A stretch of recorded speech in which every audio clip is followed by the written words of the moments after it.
दुलाराय बर' फरायसा आफादनि 57थि बोसोरसालिया जोबथोंबा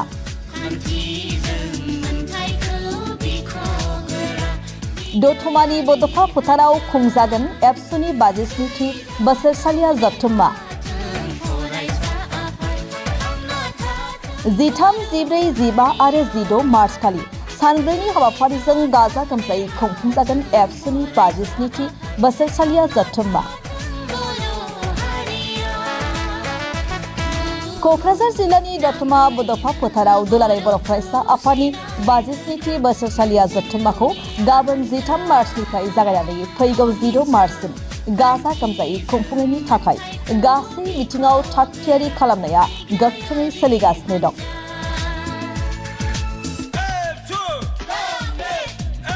गाहाय हाबग्रा गेटनिफ्राय लानानै मेन पेन्डेल, थान्दैबादा, आलासि जिरायसालि, दिन्थिफुंसालि, हेलिपेड बायदि थियारि खालामनाया सोलिगासिनो।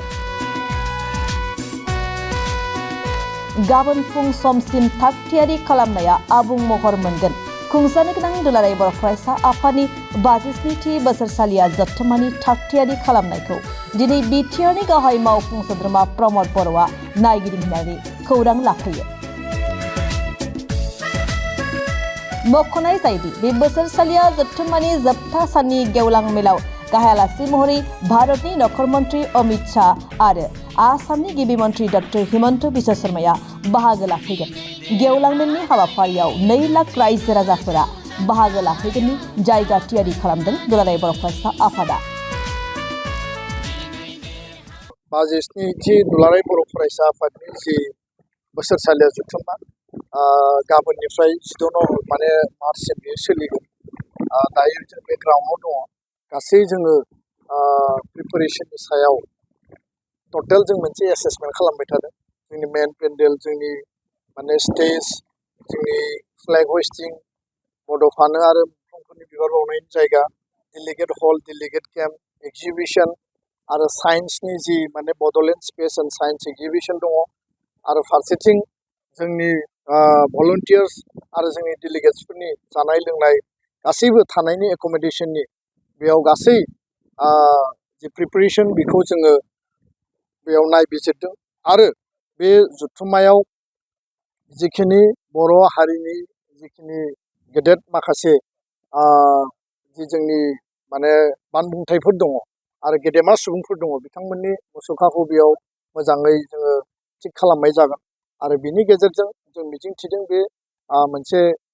जाफुंसारनाय आरो मोनसे ओंथि गोनां बे जथुम्मा 57थि बे जथुम्मानि गेजेरजों दुलाराय बर' फरायसा आफादा हारि दानायनि थाखाय माहारिबादखौ आदर्श हिसाबै लानानै आरो बड'फानि जि मोनसे फिल'सफि दंमोन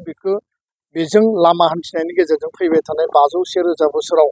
बर' हारिखौ मुलुग दरबाराव गसंहोनायनि जि मोनसे थांखि बेखौ जोङो थान्दै मेलनि गेजेरजों सावरायगोन। 7,000निबो बारा थान्दै बिथांमोना बाहागो लाफैगोन आरो फैबाय थानाय 14 तारिखआव सोलोंथाइनि सावरायमेल दङ। गोबां आलासिफोरा बेयाव बाहागो लाफैगोन। केन्द्रीय मन्त्रि बाहागो लाफैगोन। माखासे जोंनि इसर'नि साइन्टिस्टफोर बाहागो लाफैगोन। प्लेनेटरियामनि साइन्टिस्ट बिथांमोना बाहागो लाफैगोन। 15 तारिखआव दुलाराय बर' फरायसा आफादनि आगुनि दैदेनगिरिफोरखौ लिंदों आरो बेयावनो दुलाराय बर' फरायसा आफादनि 1000 पृष्ठानि जि मोनसे जारिमिन जों सुजुबाय थांनाय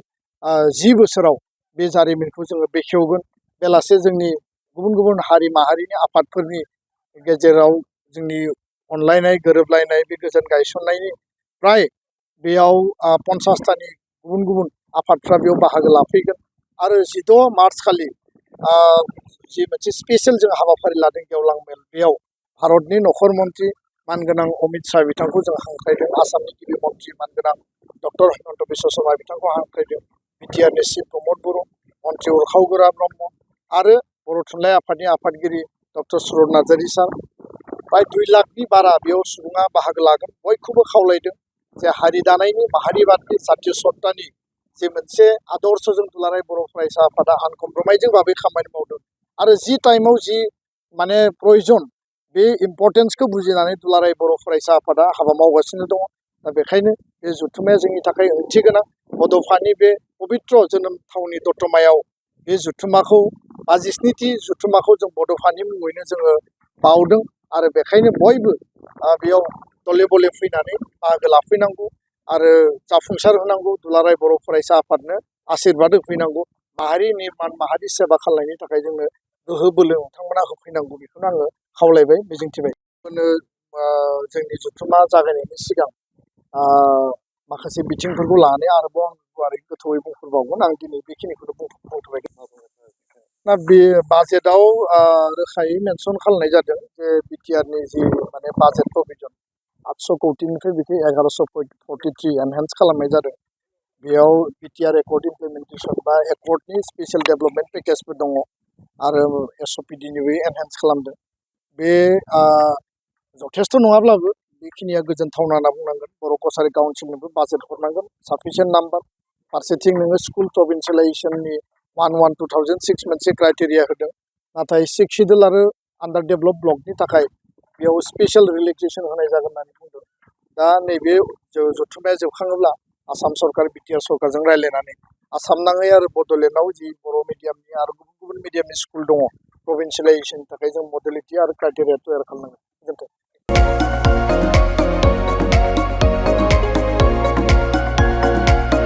क'क्राझार सहरनि गथ'सा लाइमोनफोरनि थाखाय गोजोनथाव खौरां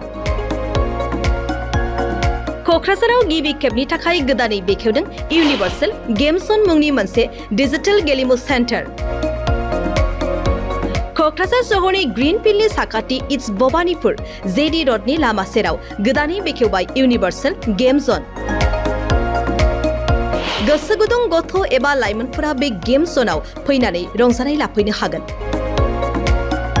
गोदानै बेखेवनाय बे इउनिभार्सेल गेम जनाव गुबुन गुबुन रोखोमनि गेमफोर जेरै horse riding claw' machine virtual reality hammer air hockey pirates frog माग shooter bike racing car racing basketball पान्सिं बायदि बायदि गेलेमुनि रंजानाय लाफैनो हागोन